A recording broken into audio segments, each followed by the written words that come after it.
Nous démarrons, je vous le disais tout à l'heure, avec les 9 militaires du 5e détachement sénégalais de la mission de CEDEAO en Gambie sont portés disparus au sud de Bouyam. Ils seraient pris en otage par des combattants du mouvement des forces démocratiques de la Casamance. 2 autres soldats ont été mortellement atteints lundi dernier. Des événements malheureux qui sont nés des affrontements entre l'armée et les rebelles du MFDC suite à une action de sécurisation et de lutte contre l'exploitation illégale du bois qui mène donc les militaires sénégalais sur la frange frontalière avec la Gambie de Ziguinchor. Nous retrouvons notre correspondant Abdourahmane Diallo. Semble être très compliqué pour le 5e détachement sénégalais de la mission militaire de la CEDEAO en Gambie. En effet, depuis plus de 24 heures maintenant, des accrochages ont éclaté entre ces militaires sénégalais et des rebelles du mouvement des forces démocratiques de Casamance au sud de Bouyam sur l'axe Kampanti-Kambagol en territoire gambien. Le bilan est lourd dans les rangs de l'armée nationale qui, à travers un communiqué, a déploré la perte initiale d'un officier et d'un militaire durant tous mortellement atteints par l'ennemi. Ce mardi, la direction de l'information et des relations publiques des armées du Sénégal a annoncé la disparition de 9 militaires. Ces soldats sénégalais seraient retenus en otage par les combattants du mouvement des forces démocratiques de Casamance. Du côté de l'ennemi, l'on annonce la mort d'au moins 2 combattants du MFDC et 5 autres retenus en otage. Ces accrochages sont survenus lors d'une action de sécurisation et de lutte contre les trafics illicites, notamment contre l'exploitation illégale du bois sur la frange frontalière avec la Gambie, a rappelé que le 5e détachement a réussi à immobiliser durant les 5 derniers mois 77 camions transportant illégalement du bois sur le long de la frontière avec la Gambie. Et nous parlons éducation avec l'intersyndicale SAEMS-CUSEMS qui va dérouler son 6e plan d'action à partir de ce mercredi par un débrayage à 10h suivi d'une grève totale le vendredi. Il dénonce l'absence de dialogue avec les autorités pour résoudre les problèmes qui ont été posés. L'intersyndicale compte organiser une marche nationale de protestation le 17 février à Ziguinchor. El Haji Malik Youm est le secrétaire général du SAEMS. Il est ici au micro d'Alassane Baldé. Ils sont plus préoccupés par la pêche aux voies dans le cadre donc de ce cumul de fonctions que nous dénonçons avec la dernière énergie. Et c'est pourquoi, après avoir évalué notre 5e plan d'action, nous avons décidé d'enchaîner avec le 6e plan d'action qui démarre à partir de demain, mercredi 26 janvier, sur toute l'étendue du territoire national. Donc, il y aura à partir de demain des débrayages à partir de 10h, suivi donc d'assemblée générale dans toutes les IF du Sénégal. Et nous invitons les enseignants du Sénégal à participer massivement pour décliner les perspectives de cette lutte-là. Le lendemain, jeudi, il y aura également un débrayage à partir de 10h dans tous les établissements du moyen secondaire. Et le vendredi, nous allons organiser quand même ce qu'on appelle une journée école morte dans tout le segment du moyen secondaire. La semaine d'après, notamment à la date du jeudi, donc 17 février 2022, nous allons organiser la grande marche des enseignants au niveau de la région de Ziguinchor. Et revenons sur ces locales de ce 23 janvier dernier avec Yewwi Askan Wi Thiès qui revendique sa victoire et minimise la sortie de Benno Bokk Yakaar. Non aux manœuvres, estiment les membres de la coalition de Yewwi Askan Wi. Selon la dite coalition, le peuple a tourné le dos à Macky Sall au regard des résultats, nous dit Pierre Claver-Pouy. Yewwi Askan Wi Thiès reste ferme, elle a gagné les élections. Les contestataires n'ont pas d'argument. Dr Babacar Diop. Nous avons compilé tous les résultats sortis de tous les bureaux de vote et de tous les centres de vote. La coalition Yewwi Askan Wi a remporté les différentes communes de Thiès, a remporté aussi la ville et le département ici à Thiès. À Yewwi Askan Wi, on parle de perspectives pour les législatives et la présidentielle. Et nous voulons faire les législatives ensemble. Nous voulons faire aussi la présidentielle ensemble et qu'en 2024, nous allons réussir à avoir une alternative démocratique au Sénégal. Que le peuple a tourné le dos au président Macky Sall depuis les événements du mois de mars. Et les résultats ont manifesté encore cette rupture entre le président Macky Sall et la coalition Yewwi Askan Wi. Yewwi Askan Wi analyse cette défaite de la coalition Benno Bokk Yakaar comme une rupture entre les populations et Macky Sall. Pierre Claver Pouy, Thiès, Zik FM. Et concernant toujours ces élections locales, selon le code électoral, la commission départementale de recensement du vote a la possibilité de rendre les résultats provisoires le vendredi qui suit le jour du scrutin. Telles sont les précisions de Mamadou Seck, expert électoral. Ce dernier est d'avis que pour les élections municipales, le délai de recours est de 5 jours et le tronc commun dans ces élections, c'est jusqu'à la proclamation des résultats. Mamadou Seck affirme que dans la période contentieuse, justement, les citoyens ont 8 jours pour introduire un recours. Il a été joint au téléphone ici par Fatimata Diop. Nous l'écoutons. Les commissions départementales de recensement des votes ont jusqu'à vendredi minuit pour proclamer les résultats provisoires. Maintenant, s'il s'agit d'élections municipales, le délai de recours est de 5 jours. On l'adresse à la Cour d'appel compétente qui dispose d'un délai entre 1 et 3 mois pour vider le contentieux. S'il s'agit maintenant d'élections départementales, alors la commission départementale de recensement des votes proclame ses résultats provisoires et le délai de recours est de 8 jours, adressé à la Cour d'appel toujours, qui dispose d'un délai de 3 mois, entre 1 et 3 mois pour vider le contentieux. On peut dire que pour ce qui s'agit des élections départementales, c'est les articles 261, 262, 263, 264, je dirais, et pour ce qui s'agit des municipales, c'est les articles de 299, L299 à L302. Et justement, à Rufisque, le leader du mouvement Leral Askan Wi exige la publication des résultats. Omar Faye déplore la lenteur notée et interpelle le chef de l'État, le leader du mouvement Leral Askan Wi que nous écoutons. Nous demandons immédiatement, je dis immédiatement, la publication des résultats au niveau de la ville de Rufisque. Et on interpelle le ministre de l'Intérieur et le préfet de Rufisque. S'ils tentent, je dis, un quelconque hold-up, ils verront tous les Rufisquois dans la rue. Que ça soit clair. Il n'est pas question que les résultats, que les Sénégalais chassent les tendances au niveau des autres localités, c'est Rufisque. Pourquoi cela? Pourquoi? Nous demandons attention et au préfet et au ministre de l'Intérieur. Dans 24 heures, je dis, publier les résultats immédiatement. Lenteur constatée dont la publication des résultats refusque, des langues se délient et le tapage infernal au niveau des réseaux sociaux. Les coalitions en lice s'arrogent des victoires qui sèment le doute aux yeux de l'opinion.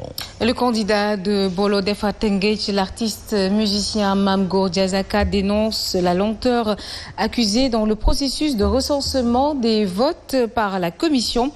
Il fustige cependant toute tentative et manœuvre visant à mettre l'hypothèque sur la vérité des urnes. Mame Gor Diazaka, que je vous propose d'écouter ici au micro de Cheikh Ahmed Tidiane Seck.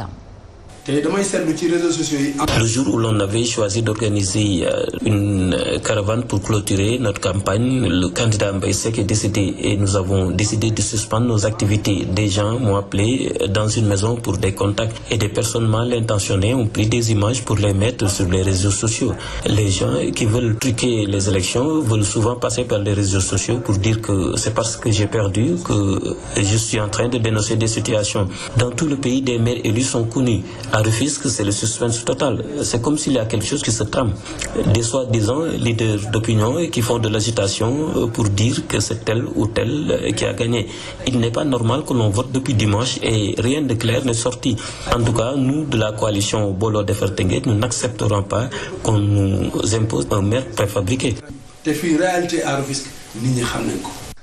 La journaliste Nafissatou Diouf, candidate à la commune de Rufisque-Est, sort également de son mutisme pour apporter des éclairages sur le bruit qui court à Rufisque, disant qu'elle a appelé au vote sanction contre le candidat Ismaïla Madior Fall. La tête de liste proportionnelle de Benno Bokk Yakaar dans la commune de Rufisque-Est refute de telles allégations et demande à ses détracteurs de savoir raison garder. Elle se défend et précise qu'elle a gagné les 2 centres qui polarisent les quartiers où elle habite. Nafissatou Diouf se dit scandalisée par les accusations portées sur son dos. Nous l'écoutons avec Cheikh Ahmed Tidiane Seck. Et aussi, cela me conforte dans mon idée que les oiseaux de mauvais augure, mais aussi les personnes mal intentionnées qui sont en train de véhiculer depuis ce matin une information selon laquelle j'ai travaillé à faire perdre le candidat Ismaïla Madior Fall, ces personnes sont tout simplement ne sont pas informées. Et justement, ce sont les populations qui leur ont dit non, vous avez tout faux. Encore une fois, ce sont les populations qui se sont exprimées. Il faut, ma foi, respecter leur expression, mais surtout, il faut bien lire leur message. Je pense que ce message a été bien entendu. C'était des consultations. Une fois ces consultations passées, je veux dire que cela soit pour qu'on ait une population qui a voté pour Benno ou pour Yewwi Askan Wi pour un autre, ce n'est pas important. Ce qui est important, c'est le message global qui a été donné. Ce message-là, nous sommes, machallah, dotés d'intelligence, nous l'avons compris. Pour la ville de Pikine, la coalition Wallu-Sénégal devance la coalition Benno Bokk Yakaar de 350 voix pour annoncer pour la ville de Pikine, bien sûr, annonce le candidat Cheikh Dieng. Les résultats provisoires attribuent donc 41 011 voix pour Wallu-Sénégal contre 40 661 voix pour la coalition Benno Bokk Yakaar. Cheikh Dieng, qui a donc sillonné les artères du département de Pikine, met en garde le pouvoir contre toute tentative de hold-up électoral. Nous l'écoutons. Annoncer la victoire définitive de la coalition Wallu sur la coalition Benno Bokk Yakaar dans le département de Pikine. Avec 41 011 voix contre 40 651 voix pour la coalition Benno Bokk Yakaar, soit une différence de 350 voix à notre faveur. Je constate une victoire sans faille.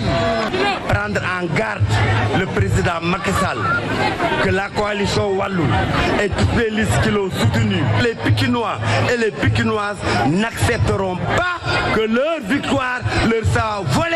Qu'il soit clair que nous sommes prêts à défendre notre victoire contre toute tentative de confiscation. Le président Macky Sall en est averti.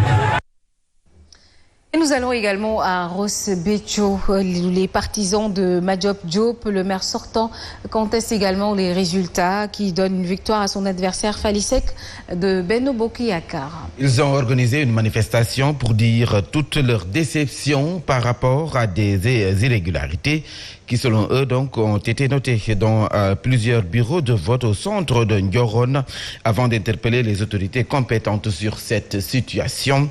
De Saint-Louis, la correspondance de Babacar Niang.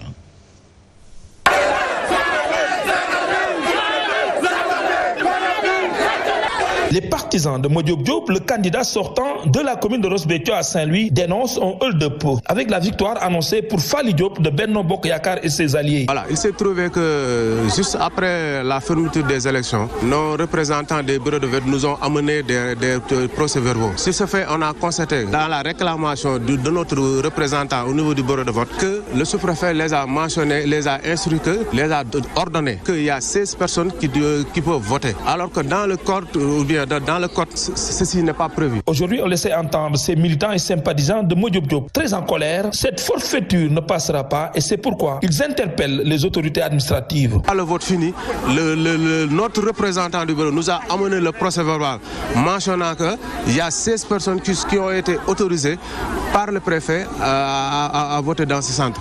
Donc tout ce qu'on demande, c'est nous, on fera ce que la loi nous permet en attendant à ce qu'on dépose et suivre les procédures judiciaires normales. Une situation très complexe dans cette commune de Ross Béthio par rapport à ces résultats. Fally Seck, lui, le potentiel vainqueur, a organisé une caravane pour célébrer sa victoire.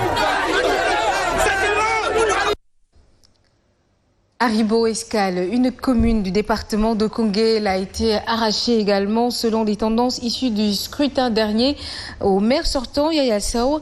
Les résultats font état d'un grand écart entre le premier adjoint au maire de la localité et le député maire Yaya Sow qui conteste aussi les résultats. Selon son camp, la fermeture des bureaux de vote avant l'heure a joué contre lui et les pro-Yaya Sow menacent d'empêcher l'installation de la nouvelle équipe municipale si une correction n'est pas apportée à ces résultats. Alun Khan pour plus de détails. Selon les partisans du député Yaya Sow, la victoire du premier adjoint au maire de Ribo, proche du ministre de l'Urbanisme Abdoulaye Seydou Sow, est le fruit d'un complot entre les présidents de centres de vote et l'autorité préfectorale. Le président du bureau de vote a fermé le bureau, dit-il, sur instruction du sous-préfet, et il a empêché à 303 personnes de voter. Et ces 303 personnes-là devaient voter pour la liste Naforé. Au même moment, à Taïf, où ils savaient que la coalition Benno Bokk Yakaar était majoritaire, ils ont laissé le vote continuer jusqu'à 23h. Ça, c'est du jamais vu. Ils menacent d'ailleurs d'empêcher l'installation de la nouvelle équipe municipale. Les résultats, nous n'allons pas les accepter. Il n'y aura pas d'installation de ce conseil municipal-là. On ne l'acceptera pas. Les populations de Ribo ne l'accepteront pas.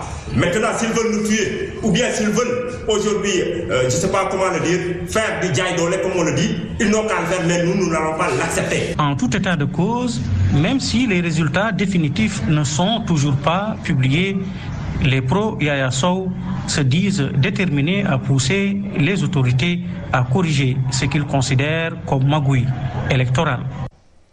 À Cambérène, le vainqueur des élections tend la main à ses adversaires. Il appelle à l'union des forces pour l'intérêt de la commune. Face à la presse, Don Patembeng promet d'impliquer toutes les forces vives dans la gestion des affaires de la cité. Il est ici avec Alassane Baldé. Frère, le temps de la compétition est terminé, c'est le temps du travail. Et je les appelle pour qu'ensemble, nous puissions construire un Cambérène meilleur. Que Cambérène est uni pour un seul objectif, aller vers l'émergence. Mettre en place ce qui permet à tout le monde de pouvoir participer pour que les meilleures idées puissent être traduites en projet, en programme, afin de définir le devenir de Cambérène.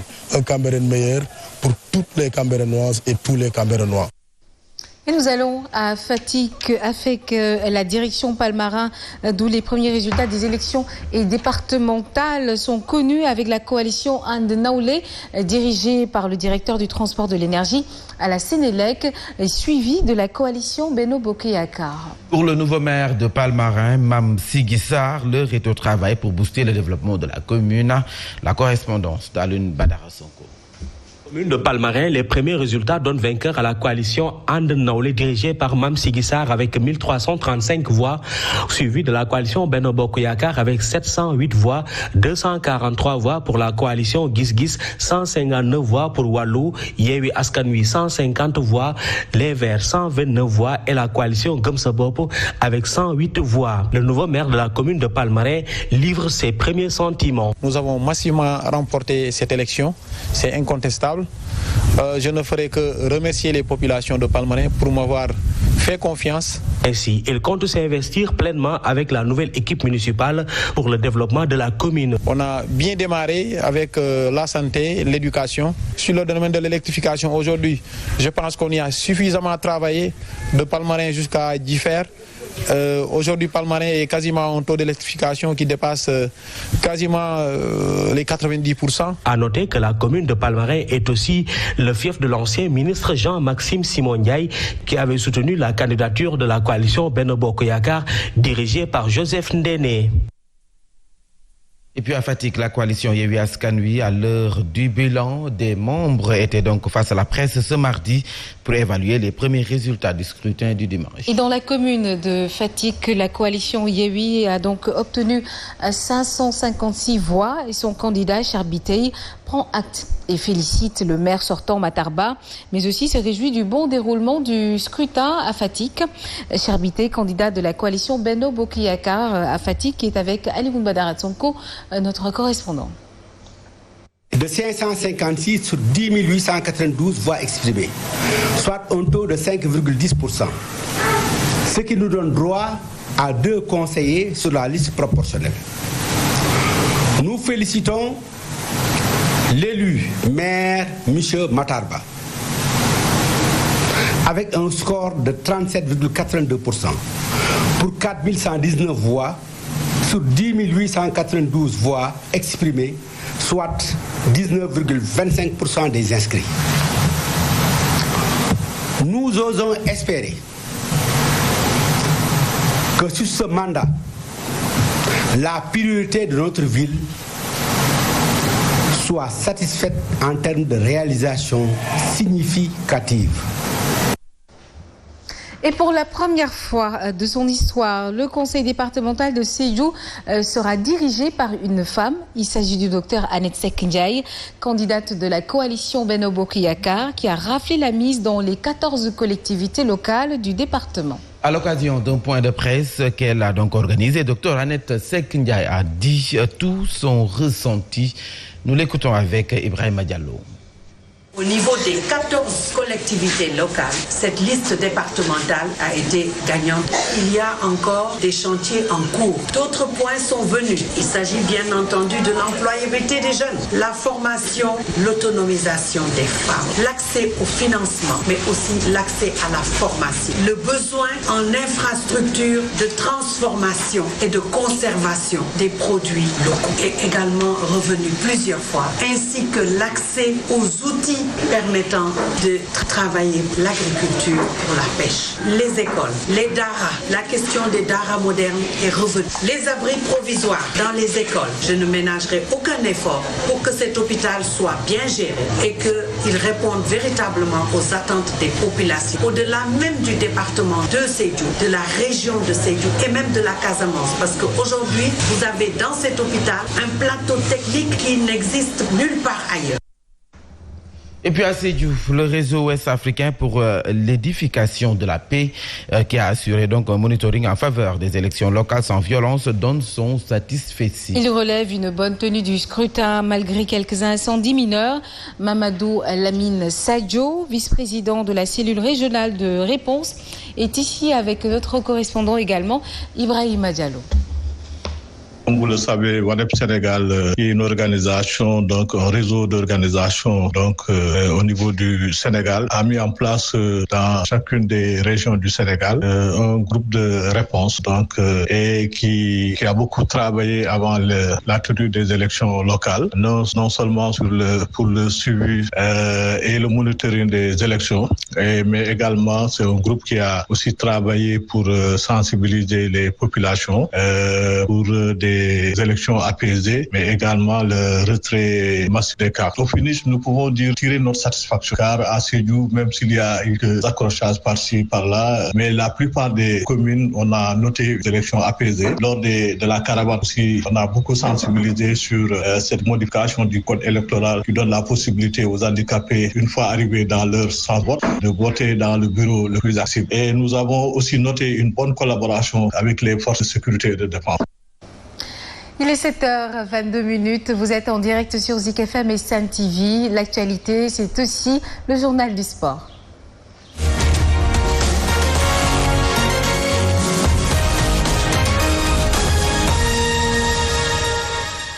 Le journal du sport est présenté aujourd'hui par Pape Matamou. Un plaisir de vous retrouver, très cher. En tout cas, c'est un plaisir partagé, Yacine, comme tous les matins. Et bonjour à vous.